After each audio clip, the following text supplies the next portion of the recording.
नमस्कार, जनता टीवी देख रहे हैं आप और आपके साथ मैं हूं तिशा। बुलेटिन की शुरुआत करेंगे खबरों के साथ और राजधानी लखनऊ से इस वक्त की बड़ी खबर आपके सामने। 29 जुलाई से यूपी विधानसभा का मानसून सत्र का आगाज होगा। सत्र में अनुपूरक बजट पेश किया जाएगा और उत्तर प्रदेश सरकार ये बजट पेश करेगी। 2024 से 25 का पहला अनुपूरक बजट सरकार सामने लाएगी और प्रयागराज कुंभ की तैयारियों को धनराशि यहां पर दी जाएगी। कई योजनाओं को और प्राथमिकताओं को पूरा किया जाएगा इस बजट के तहत और 2 अगस्त तक मॉनसून सत्र चलेगा उत्तर प्रदेश विधानसभा में। इस वक्त की बड़ी जानकारी से आपको अवगत करा दें। 29 जुलाई से उत्तर प्रदेश विधानसभा का मॉनसून सत्र आगाज होगा मॉनसून सत्र का और इस सत्र में अनुपूरक बजट पेश करेगी उत्तर प्रदेश सरकार। 2024 से 25 का ये पहला अनुपूरक बजट होगा जो कि यूपी सरकार विधानसभा में पेश करेगी और 29 जुलाई से शुरू होकर 2 अगस्त तक मॉनसून सत्र चलेगा उत्तर प्रदेश की विधानसभा में। और चलिए अब और भी ज्यादा चर्चा करेंगे, इस पे जानकारी लेंगे। हमारे साथ हमारे संवाददाता टीएन मिश्रा लाइव जुड़ गए हैं। मिश्रा जी, उत्तर प्रदेश सरकार इस साल का पहला अनुपूरक बजट पेश करने जा रही है। 29 जुलाई से मॉनसून सत्र का आगाज, क्या पूरा शेड्यूल रहने वाला है? दिन प्रतिदिन की प्रक्रियाएं क्या कुछ बजट में देखने को मिलेगा और सत्र में क्या होगा, विस्तार से बता दीजिए। देखिए, इस बार दिशा जो है आज जो बजट नहीं आएगा क्योंकि यूपी सरकार तो अपना पूरा बजट लाई चुकी है। अब उसको अगर कुछ चीज़ें ज़रूरत होंगी तो एक्स्ट्रा अगर ज़रूरत है तो करेगा, अन्यथा सरकार तो अधिसूचनाएं जो उसकी पहले की हैं उनको अप्रूवल कराएगा, अध्यादेश उनका अप्रूवल कराएगा और ये कार्यसूची 5 दिन की जारी हुई है। विपक्ष के नेता कह रहे हैं कि ये अधिसूचना जारी हुई है या जो 5 दिन का बहुत कम सत्र है और कम से कम 15 दिन का सत्र किया जाना चाहिए बजट सत्र, ताकि वो अपने मुद्दे पूरे रूप से रख सकें।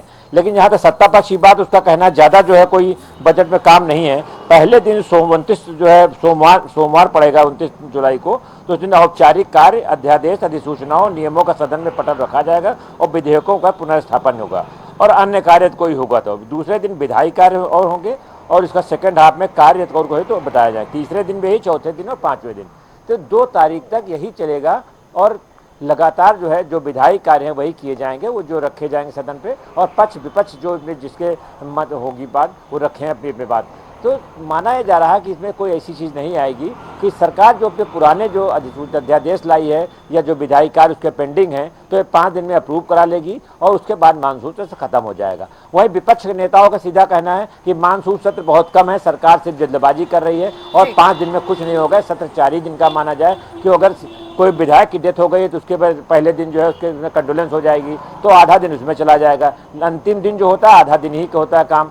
तो उनका कहना है सत्र 4 ही दिन का बचा, तो 4 दिन में क्या होगा। लेकिन फिलहाल विधानसभा अध्यक्ष जो अधिसूचना जारी कर दी है तो सत्र 5 ही दिन का होगा। और इसमें यह है कि देखिए, ये लोकसभा चुनाव के बाद सत्र पहली बार हो रहा है तो ये मुद्दा उठ सकता है कि लोकसभा चुनाव में जो विपक्ष ने मुद्दा उठाया था कि संविधान बदल जाएगा या बेरोजगारों के साथ जो है अग्निवीर का मुद्दा जो है उठाया था, तो इन सब मुद्दों को लेकर के ये बातें भी उठ सकती सदन में और इस पर पक्ष विपक्ष में टकराव जाहिर है और ये निश्चित है कि ये टकराव होंगे और इस पर सरकार को जवाब देना पड़ेगा। जहाँ अयोध्या की सीट हारने की बात भी उठ सकती है क्यों इस पर भी जो विपक्ष हमलावर होगा कि जब भगवान राम का नाम आप ले रहे थे यूपी के चुनाव में, सबसे बड़ी बात विधानसभा में और अपनी ही अयोध्या सीट आप हार गए, तो ये विपक्ष अपनी जीत मान रहा और ये मुद्दे उठेंगे और सदन में मुद्दों पर चर्चा भी होगी और माना जा रहा है कि इसका सत्ता पर जवाब भी देगा और विपक्ष अपनी बात रखेगा।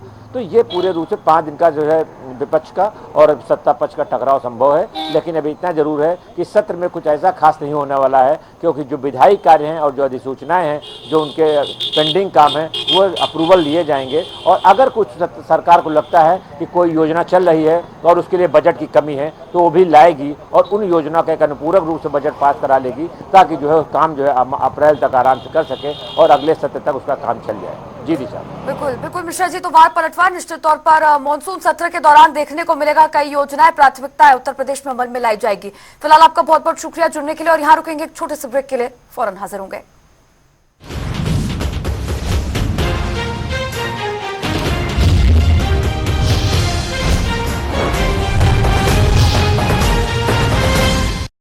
पंजाब च बनाउणा ਉਹਦੇ ਵਾਸਤੇ ਸਿਹਤਮੰਦ ਪੰਜਾਬ ਪਹਿਲਾਂ ਚਾਹੀਦਾ। 96 ਤੋਂ 97% ਲੋਕ ਜਿਹੜੇ ਨੇ ਉਹ ਮੁਹੱਲਾ ਕਲੀਨਿਕਾਂ ਚੋਂ ਠੀਕ ਹੋ ਕੇ ਘਰੇ ਵਾਪਸ ਚਲੇ ਜਾਂਦੇ ਨੇ। ਸਰਕਾਰੀ ਹਸਪਤਾਲਾਂ ਤੇ ਬਰਡਨ ਬਹੁਤ ਘਟ ਗਿਆ।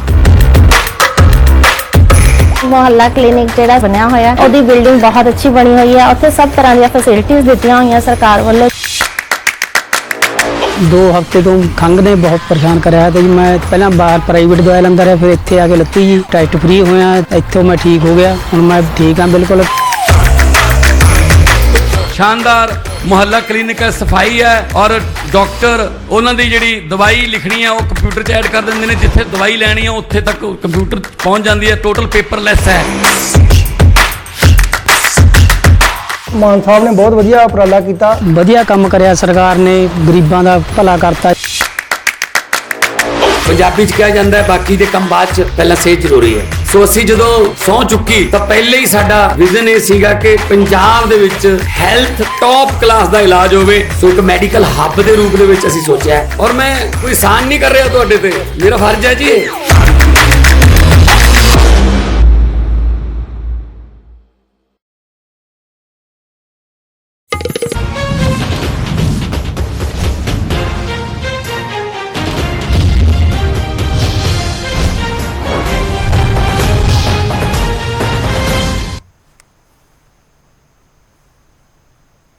और ब्रेक के बाद एक बार फिर से आप सभी का स्वागत है। बुलेटिन में आगे बढ़ेंगे और बताएंगे इस वक्त की एक और बड़ी जानकारी आपको। बड़ी खबर, बड़ी जानकारी इस वक्त की सामने आ रही है। आनंदीबेन पटेल का कार्यकाल खत्म हो रहा है और इसी के साथ यहां बता दें आपको कि 29 जुलाई को कार्यकाल राज्यपाल आनंदीबेन पटेल का खत्म होगा। 29 जुलाई 2019 को राज्यपाल बनी थी आनंदीबेन पटेल, जिसके बाद अब 29 जुलाई को ही उनका कार्यकाल खत्म हो रहा है। इस वक्त की बड़ी जानकारी से आपको रूबरू करा रहे हैं। मॉनसून सत्र का आगाज होगा उत्तर प्रदेश में 29 जुलाई से और उसी दिन राज्यपाल आनंदीबेन पटेल का कार्यकाल, राज्यपाल का कार्यकाल खत्म होगा। 29 जुलाई 2019 को राज्यपाल बनी थी आनंदीबेन पटेल और जिस दिन मॉनसून सत्र का आगाज होगा, जिस दिन उत्तर प्रदेश सरकार विधानसभा में अनुपूरक बजट को पटल पर रखेगी, अनुपूरक बजट पेश करेगी विधानसभा में, ठीक उसी दिन यानी कि 29 जुलाई को राज्यपाल आनंदीबेन पटेल का कार्यकाल खत्म हो रहा है। ठीक 5 साल पहले 29 जुलाई 2019 को राज्यपाल बनी थी आनंदीबेन पटेल और 29 जुलाई 2024 में कार्यकाल उनका खत्म होगा।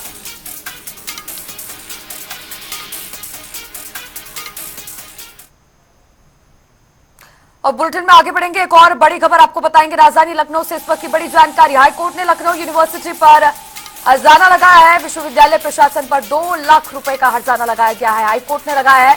और ये बात हर्जाना लगाने की, इसके पीछे कारण रिजल्ट घोषित करने में लापरवाही बरती गई है और इसी मामले के चलते हाईकोर्ट ने लखनऊ यूनिवर्सिटी पर हर्जाना लगाया है।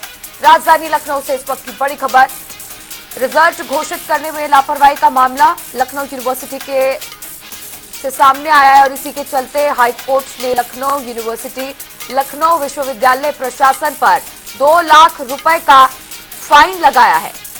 यहां पर अब हर्जाना भरना होगा लखनऊ यूनिवर्सिटी को 2 लाख रुपए का।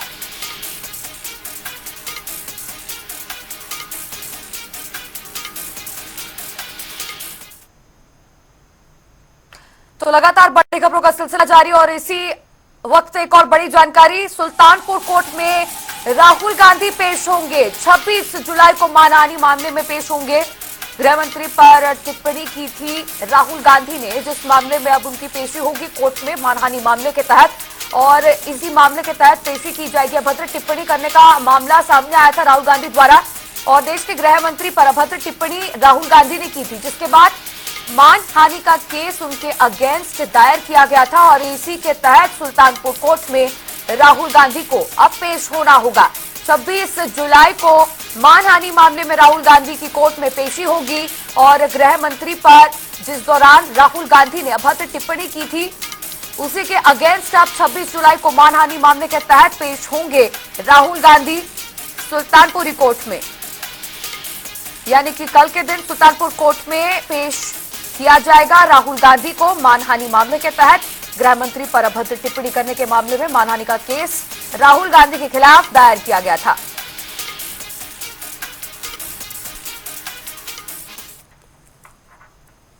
और बड़ी जानकारी फिरोजाबाद से इस वक्त की बड़ी खबर। आगरा लखनऊ एक्सप्रेसवे पर बड़ा हादसा हुआ है। खरे ट्रक से बस टकराई, 3 की मौत इस मामले में हो चुकी है और 40 लोग घायल बताए जा रहे हैं। गंभीर रूप से 40 लोग घायल है। सैफई पीजीआई घायलों को भेजा गया है और मृतकों के शवों को पोस्टमार्टम के लिए भेज दिया गया है। मुख्यमंत्री योगी आदित्यनाथ ने इस मामले का संज्ञान लिया है और दिशा निर्देश जारी किए हैं कि जल्द से जल्द जो घायल लोग हैं उनका इलाज किया जाए। अस्पताल में भर्ती घायल लोगों को करवाया गया है और सख्त निर्देश जारी किए गए हैं कि उनके स्वास्थ्य को लेकर संज्ञान में चीजें डॉक्टर्स अस्पताल में ले और उनका खास ख्याल रखा जाए। बड़ी खबर इस वक्त की, आगरा लखनऊ एक्सप्रेस वे पर बड़ा हादसा। 1 बजे के आसपास लखनऊ आगरा एक्सप्रेसवे पर 59 किलोमीटर पे जो नगला खंगर थाना क्षेत्र लगता है, वहाँ पे एक बस जो बहराइच से दिल्ली जा रही थी वो एक ट्रक से टकरा गई और उसमें 150 लोग सवार थे। उस एक्सीडेंट के बाद उसमें जो बस का ड्राइवर और एक व्यक्ति की मौके पे मृत्यु हो गई और उसमें बाकी जो सवारी थी उसमें काफ़ी लोग घायल हुए। इनको तत्काल एम्बुलेंस से हम लोगों ने सैफई और सिकोहाबाद के अस्पताल में भिजवा दिया, जहाँ पे उनका इलाज चल रहा है। लगभग 40-45 लोग वहाँ पर सुरक्षित थे। उनको हम लोगों ने वाहन की व्यवस्था करके और उनके गंतव्य को रवाना कर दिया है और इसमें अग्रिम वैधानिक कार्रवाई की जा रही है। और अब खबरों में आगे बढ़ेंगे। आपको बता दें कि सावन के महीने में कांवड़ यात्रा मार्ग पर स्थित मांस की दुकानों को बंद करने के वाराणसी नगर निगम के हालिया आदेश को चुनौती देने के लिए इलाहाबाद उच्च न्यायालय में एक याचिका दायर की गई है। ये याचिका राष्ट्रीय लोकतांत्रिक पार्टी के जरिए दायर की गई थी, जिसने मामले में तत्काल सुनवाई की मांग की है। याचिका के अनुसार सावन में कांवड़ियों की प्रथा एक सदियों पुरानी प्रथा है, जिसके दौरान मांस की दुकानें हमेशा खुली रहती हैं। याचिका में तर्क दिया गया है कि अधिकारी इस तरह के निर्देश पारित करके पहचान के आधार पर बहिष्कार पैदा करने की कोशिश कर रहे हैं।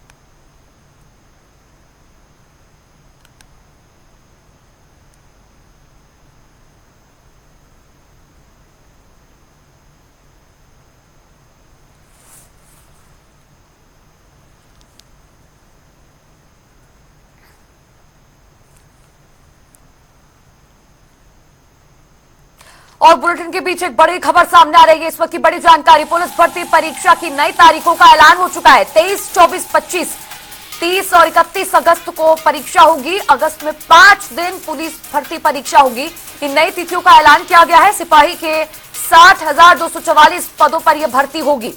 पुलिस भर्ती के नई तिथियों का ऐलान किया गया है। इस वक्त की बड़ी जानकारी आपके सामने, अगस्त में 5 दिन पुलिस भर्ती परीक्षा होगी। 23, 24, 25, 30 और 31 अगस्त यानी कि अगस्त महीने में 5 दिन पुलिस भर्ती परीक्षा करवाई जाएगी। सिपाही के 60,244 पद जो खाली है, इन खाली पदों पर भर्ती होगी। इन सिपाही के खाली पदों को भरा जाएगा और नई तिथियों का ये ऐलान हुआ है। अगस्त महीने में 5 दिन पुलिस भर्ती परीक्षा कंडक्ट करवाई जाएगी और इन 5 दिनों में पुलिस भर्ती परीक्षा होगी, जिसके बाद छात्रों को चयनित किया जाएगा पुलिस भर्ती परीक्षा के लिए। 23, 24, 25, 30 और 31 अगस्त को यह परीक्षा आयोजित करवाई जाएगी। पुलिस भर्ती परीक्षा के तहत सिपाही पदों पर भर्ती होगी। 60,244 रिक्त पदों पर भर्तियां होंगी इस परीक्षा के बाद।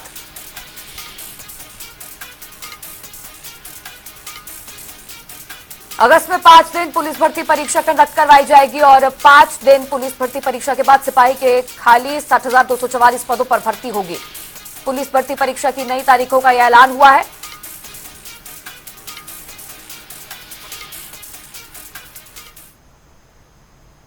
तो वही विश्वनाथ मंदिर में नेमी दर्शनार्थियों के सहूलियत के लिए मंदिर प्रशासन ने बैठक कर कई निर्णय लिए हैं।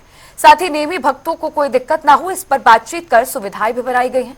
प्रशासन के जरिए स्पष्ट किया गया है कि नेमी लोगों के स्पर्श दर्शन कराने में कोई दिक्कत ना हो, क्योंकि सभी काशीवासियों और देश के अन्य श्रद्धालुओं के लिए स्पर्श दर्शन प्रातः कराए जा रहे हैं, तो नेमी लोगों को भी अवश्य कराए जाएंगे।